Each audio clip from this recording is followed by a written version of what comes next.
Mister ladies viewers அனைவருக்கும் வணக்கம். நான் டாக்டர் நித்யா, சித்தா பிசிஷியன்.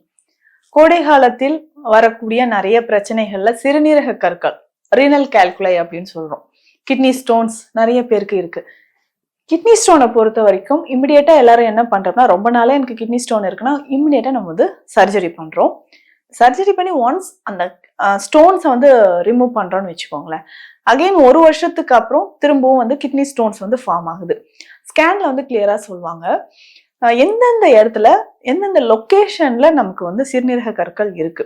கிட்னியோட அப்பர் போல் இல்ல லோயர் போல, ரைட் சைடா லெஃப்ட் சைடா, இல்ல யுரித்ரால இருக்கா இல்ல பிளாடர்ஸ்ல நமக்கு நிறைய இருக்கா அப்படின்றது லொக்கேஷனோட அந்த சைஸோட நமக்கு வந்து சொல்லுவாங்க. அதே மாதிரி இந்த கற்கள், சிறுநீரக கற்கள் வந்து பார்த்தோம்னா மேக்சிமம் நமக்கு வந்து கால்சியம் ஆக்சலேட் ஸ்டோன் தான் இருக்கு. அதுக்கப்புறம் யூரிக் ஆசிட், ஸ்டூவேட் ஸ்டோன் வந்து ஒரு சிலருக்கு ஃபார்ம் ஆகுது.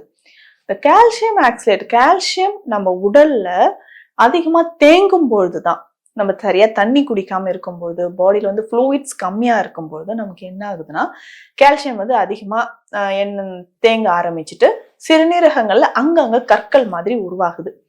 இதுதான் நம்ம வந்து யூரோலித்தியாசிஸ் அப்படின்னு சொல்ற இந்த சிறுநீரக கற்கள் அப்படின்னு சொல்றோம்.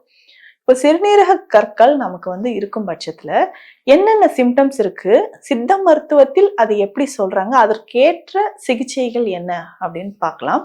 பொதுவாக இந்த சிறுநீரக கற்களை வந்து யூகி முனி சித்தர் என்ன சொல்லியிருக்காருன்னா 5 வகையா சொல்லியிருக்காங்க. இப்போ பொதுவா கிட்னில ஸ்டோன் அப்படின்னு சொல்லிட்டு நம்ம அதுக்கான ட்ரீட்மெண்ட்டை ஸ்டார்ட் பண்ணிடுறோம் இல்லைங்களா. ஆனா சித்த மருத்துவத்துல இந்த 5 வகையான சிறுநீரக கற்களுக்கும் ஏற்ற மாதிரி தனித்தனியான மருந்துகள் வந்து சொல்லியிருக்கு. அப்போ இந்த யூகிமுனி சித்தர் சொன்ன வழிமுறைப்படி நம்ம பார்த்தோம்னா இதுல வாத, பித்த, கப, முக்குற்ற அப்படின்ட்டு இந்த குற்றங்களின் அடிப்படையில நமக்கு வந்து சிறுநீரக கற்களை வந்து சொல்லியிருக்காங்க. இப்போ இந்த இது கல்லடைப்பு அப்படின்னு சித்த மருத்துவர் சொல்லுவாங்க. அப்போ வாத கல்லடைப்பு, பித்த கல்லடைப்பு, அழல் கல்லடைப்பு, முக்குற்ற கல்லடைப்பு, அதுக்கப்புறம் சுக்கில கல்லடைப்பு அப்படின்ட்டு 5 வகையா சொல்லியிருக்காங்க. இப்போ இந்த வாத கல்லடைப்பு அப்படின்னு சொல்லும்போது எந்த மாதிரியான சிம்டம்ஸ் இருக்கும்ன்றத நம்ம தெரிஞ்சுக்கணும். பொதுவாக வாத நோய்னா நமக்கு என்ன, அதிகமான வலியை கொடுக்கும், ஜாயின்ஸ்ல வந்து அதிகமான வலியை கொடுக்கும். அதே மாதிரி இந்த வாத கல்லடைப்புல நமக்கு அதிகமான வலி வந்து கொடுக்குது. யூரின் பாஸ் பண்ணும்போது நிறைய பேர் சொல்லுவாங்க யூரின் போயிட்டே இருக்கேன், ஆண்கள் சொல்லுவாங்க யூரின் போய்கிட்டே இருக்கேன், சடனா ஸ்டாப் ஆகுது, அகைன் எனக்கு வந்து நான் வந்து யூரின் பாஸ் பண்றேன், திரும்ப ஸ்டாப் ஆகுது, இந்த மாதிரி வந்து தடைகள் வந்து நான் யூரின் பாஸ் பண்றேன் அப்படின்னு சொல்லுவாங்க. இது வந்து வாத கல்லடைப்பு, அதிகமான வலி, பேக் பெயின் இருக்கும். ஜென்ரலா நமக்கு கிட்னி ஸ்டோன் இருக்குன்னா சிம்டம்ஸ் எப்படின்னா லாயின் டு கிராயின் பெயின் தான். இடுப்புல இருந்து தொடைப்பகுதி வரைக்கும் நமக்கு வலி அதிகமா இருக்கும். யூரின் பாஸ் பண்ணும்போது தாங்க முடியாத வலி இருக்குன்னு சொல்லலாம். அப்ப லாயின் டு கிராயின் பெயின் வந்து ஏற்படுதுன்னு சொல்லலாம். இது வந்து வாத கல்லடைப்பு. அதுக்கப்புறம் வந்து பார்த்தோம்னா பித்த கல்லடைப்பு. பித்தம்னா நமக்கு தெரியும் உஷ்ணம்.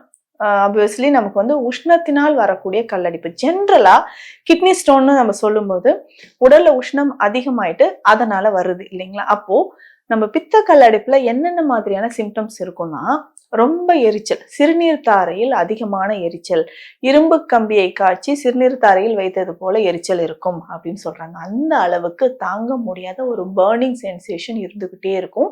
சில நேரம் யூரின் பாஸ் பண்ணும்போது ஹெமட்டூரியா அப்படின்ற கண்டிஷன் வரும். ஹெமட்டூரியானா யூரின்ல பிளட் வர ஆரம்பிக்கும். ஒரு சிலருக்கு வலி தாங்கவே முடியல, எரிச்சல் ரொம்ப சிவியரா இருக்குன்ட்டு ரொம்ப வேதனைப்படுவாங்க. இது வந்து பித்த கல்லடைப்பு.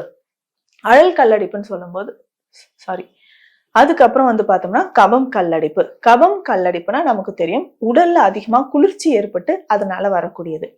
அப்போ இந்த கபம் கல்லடைப்புல வந்து பார்த்தோம்னா யூரின் பாசேஜ்ல கொஞ்சம் கொஞ்சமா சதை வளர்ச்சி இருக்கிற மாதிரி தெரியும். யூரின் பாஸ் பண்ணும்போது ஒரு பவுல்ல வந்து எடுத்து பார்த்தோம்னா கீழே வந்து கொஞ்சம் வெள்ளை வெள்ளையா லேயர் மாதிரி படிஞ்ச மாதிரி தெரியும். இது வந்து கபம் கல்லடைப்பு. ரொம்ப வலி தாங்க முடியாத மாதிரி வலி இருந்துகிட்டே இருக்கும். யூரின் பாஸ் பண்ணும்போது சின்ன சின்ன மணல் மாதிரி கற்கள் வந்து வந்துகிட்டே இருக்கும் அப்படின்னு சொல்லுவாங்க. அதே மாதிரிதான் இந்த முக்குற்ற கல்லடைப்புல 3 இப்ப வாதம், பித்தம், கபம் 3 கல்லடைப்பும் சேர்ந்து இருக்கக்கூடிய நமக்கு பெயின், அந்த சிம்டம்ஸ் எல்லாமே சேர்ந்தே நமக்கு தெரியும்னு சொல்லலாம். அதிகமான வலி, இல்ல சில நேரத்துல வந்து எரிச்சலோட யூரின் போறது, பிளட் வர்றது, ஒரு சிலருக்கு வந்து யூரின் பாஸ் பண்ணும்போது திடீர்னு நிறைய மணல் மாதிரி கற்கள் வர்றது, சிலருக்கு வந்து கைப்பிடி அளவு மணல் கூட வரலாம் அப்படின்ற மாதிரி சொல்லியிருக்காங்க. அந்த மாதிரி சிம்டம்ஸும் நிறைய பேருக்கு தெரியும். இந்த முக்குற்றத்தோடு சேர்த்து சுக்கில கல்லடைப்புன்னு சொல்றது நிறைய பேருக்கு இந்த ஸ்பெர்ம் வந்து அதுலயே உறைஞ்சு சேர்ந்ததுனால வர்றது நமக்கு ஸ்பெர்ம் கல்லடைப்பு, அதாவது சுக்கில கல்லடைப்பு அப்படின்னு சொல்றாங்க. இந்த மாதிரியான 5 வகையான கல்லடைப்பும் சேர்ந்து தான் இப்போ நம்ம பொதுவா எனக்கு ரீனல் ஸ்டோன் இருக்கு, கிட்னில ஸ்டோன் இருக்குன்னு அப்படி நம்ம சொல்லிடுறோம். இந்த பிரச்சனைகள் அனைத்திற்குமே சேர்த்த மாதிரியான உணவு முறைகளும் மருந்துகளும் ரொம்ப ரொம்ப முக்கியம். ஜென்ரலா நமக்கு கிட்னி ஸ்டோன் இருக்குன்னா உணவு முறைகளில் என்னென்ன எடுப்போம் அப்படின்றது ரொம்ப முக்கியம். அப்போ உணவு முறைன்னு பார்க்கும்போது நம்ம இப்போ வாதம் சார்ந்தோ இல்ல பித்தம் சார்ந்தோ கபம் சார்ந்தோ இருக்குன்னா அந்தந்த உணவுகளை நம்ம அவாய்ட் பண்ணிக்கணும். முக்கியமா புளி சேர்க்காமல், கிழங்கு வகைகள் எடுக்காம, அதுக்கப்புறம் அசைவ உணவுகளை தவிர்த்துட்டு நம்ம உணவுகளை எடுக்கும் போது இந்த கல்லடைப்பு நோக்கி மிக சிறந்ததாக இருக்கும். அதே மாதிரி பார்த்தோம்னா சிறுநீர் பெருக்கி, அதாவது டயூரிட்டிக், இந்த ஆக்ஷன் இருக்கக்கூடிய மூலிகைகள் உணவுகளை நம்ம நிறைய சேர்த்துட்டு வரலாம். நீர்ச்சத்து இருக்கக்கூடிய காய்கறிகள் எடுக்கிறது. பொதுவா கிட்னி ஸ்டோன் இருந்தா நம்ம என்ன பண்ணுவோம், வாழைத்தண்டு சாறு எடுப்போம். அதே மாதிரி ரணகல்லி இலை இருக்கு இல்லைங்களா, அதுல இருந்து சாறு எடுத்து அதை நம்ம யூஸ் பண்ணுவோம். இந்த ரணகல்லி சாறு நிச்சயமா காலையிலயும் இரவும் நம்ம என்னன்னா ஒரு 30 ml வந்து குடிச்சுக்கிட்டே வரணும். ஒரு 10 நாளைக்கு குடிச்சு. இன்னைக்குமே கிராமப்புறங்கள்ல கல் இருக்கா, உடனே இந்த இலையை பிரிச்சு அரைச்சு குடிச்சிருவாங்க. காலையிலயும் இரவும் ஒரு 30 ml குடிக்கணும். இதோட சில சித்த மருந்துகள் சேர்த்து நம்ம குடிச்சிட்டு வந்தோம்னாலும் அதிகமான பலனை வந்து நம்ம பெறலாம்னு சொல்லலாம். அதுக்கப்புறம் வந்து பார்த்தோம்னா இதற்கு நம்ம நெரிஞ்சில் கஷாயம், நீர்மூழ்கி கஷாயம் இது எல்லாமே குடிப்போம். வாழைத்தண்டு சாறு, வாழை கிழங்கு சாறு இது எல்லாமே எடுத்துப்போம். முக்கியமா வந்து பார்த்தோம்னா சகதேவி நெய் அப்படின்ற ஒரு மருந்து சித்த மருத்துவத்துல இருக்கு. இந்த சகதேவி நெய் அப்படின்னா நெய்ச்செட்டி கீரை. இன்னும் கிராமப்புறங்கள்லாம் நம்ம நிறைய வயல் ஓரங்கள்ல பார்த்திருப்போம். இந்த நெய்ச்செட்டி கீரை அவ்வளவு நல்லது.